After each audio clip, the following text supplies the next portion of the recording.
प्रचंड करप्शन आहे। मागणी नसताना लगेच 20,000 कोटीची तरतूदही झाली, 85,000 कोटीची याला मान्यता भेटली।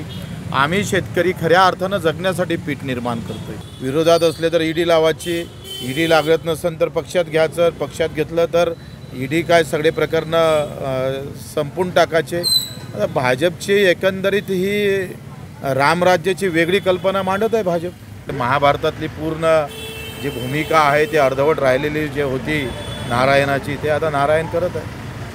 आजच आमच्या परभणी, उस्मानाबाद या भागातल्या सगळ्या कार्यकर्त्यांनी चक्काजाममध्ये सहभाग घेतला। बऱ्याच ठिकाणी प्रहारने चक्काजाम केलेला आहे।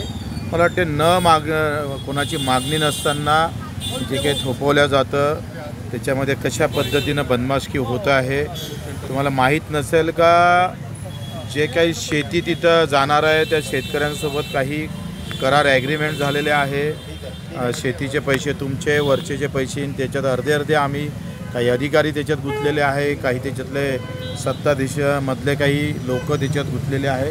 प्रचंड करप्शन आहे। मागणी नसताना लगेच 20,000 कोटीची तरतूदही झाली, 85,000 कोटीची याला मान्यता भेटली। आम्ही शेतकरी खऱ्या अर्थानं जगण्यासाठी पीठ निर्माण करतोय। ते खऱ्या अर्थानं शक्तिपीठ आहे। या शक्तिपीठाची गरज नाही, शेतकऱ्याला वाचवणंच खऱ्या अर्थानं सध्या काळाची गरज आहे। हा जो 20,000 कोटीची तरतूद केली ते जर शेतकऱ्याच्या कर्जमाफीसाठी जर करता आली असती तर खऱ्या अर्थानं मागणीला धरून सरकारसमोर येतं असं संदेश गेला असता। आता अजूनही काही वेळ गेला नाही। 6 तारखेला एकादशी आहे। पंढरपूरच्या विठोबाच्या दर्शनाला मुख्यमंत्री जात आहे।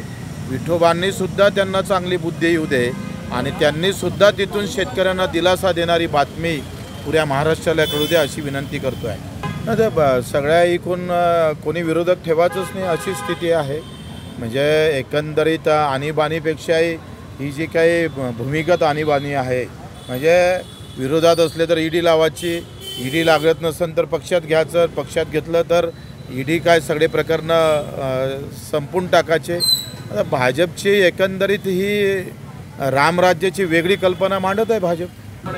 त्यांनी माफी काय, त्यांना तर ठोकायलाच पाहिजे। माफी मागून वागणार नाही एवढा म्हणजे नालायकपणा जर करत असेल तर लोणीकर ज्या पद्धतीनं बोलले आणि कृषी मंत्री ज्या पद्धतीनं बोलत आहे ते माफी पुरतं मर्यादित नाही, तर त्याला ठोकून उरून पुरलं पाहिजे। शेतकऱ्यांनी त्यांना रस्त्यावर फिरूच दिलं नाही पाहिजे। जिथं भेटत असेल तिथं ठोकायला पाहिजे यांना।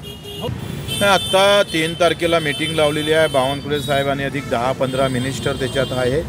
त्यामध्ये मीटिंगमध्ये काय निर्णय होते, कशी समिती कधी स्थापित होतं, त्याला कसा वेळ देतं आणि मग निवडणुकीच्या आधी होते का नाही होत, जिल्हा परिषदेच्या निवडणुका आहे, नगरपालिकेच्या आहे, त्याचे परिणाम भाजपाला भोगावं लागेल। जर कर्जमाफी नसेल, शेतकऱ्यासाठी निर्णय घेत नसाल तर शहरातले लोक आणि ग्रामीणमधले लोकसुद्धा तुम्हाला मतदान करणार नाही। तो झटका दाखवल्याशिवाय राहणार नाही। आम्ही तर पूर्ण ताकदीनं उभं राहू, त्याची काही सध्या गरज नाही आहे। आणि मला वाटते हे तपासण्या झाल्या पाहिजे।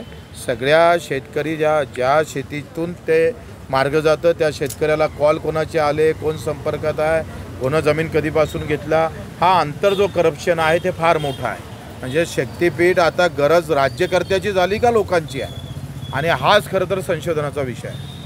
मला वाटते मराठी भाषेसाठी केलेला जो काही आंदोलन होतं त्याच्यात यश प्राप्त झालेलं आहे। आता मराठी शेतकरी मजुरांसाठी मला वाटते दोनही भावांनी एकत्र होऊन हा लढ्यात सहभागी झाले पाहिजे आणि मग आम्ही लागन तर शेतकऱ्यांकडून त्यांना आम्ही विशेष सत्कार म्हणून त्यांच्यासाठी आम्ही जाऊ। आता सध्या आमचं जाणं शक्य नाही, परंतु आता मराठी शेतकऱ्याचं काय, मराठी मजुरांचं काय, अपंग दिव्यांगाचं काय, त्यासाठी समोर येणं गरजेचं आहे। म्हणजे अस्तित्व आहे, पण आता पोटात भाकरच नसेल तर तो जगन कसा आहे प्रश्न आहे। नारायण राणे बोलत राहतात, ते काय नारायणासारखं आहे काम त्याच्यानं। ते महाभारतातली पूर्ण जी भूमिका आहे ती अर्धवट राहिलेली जे होती नारायणाची, ते आता नारायण करत आहे।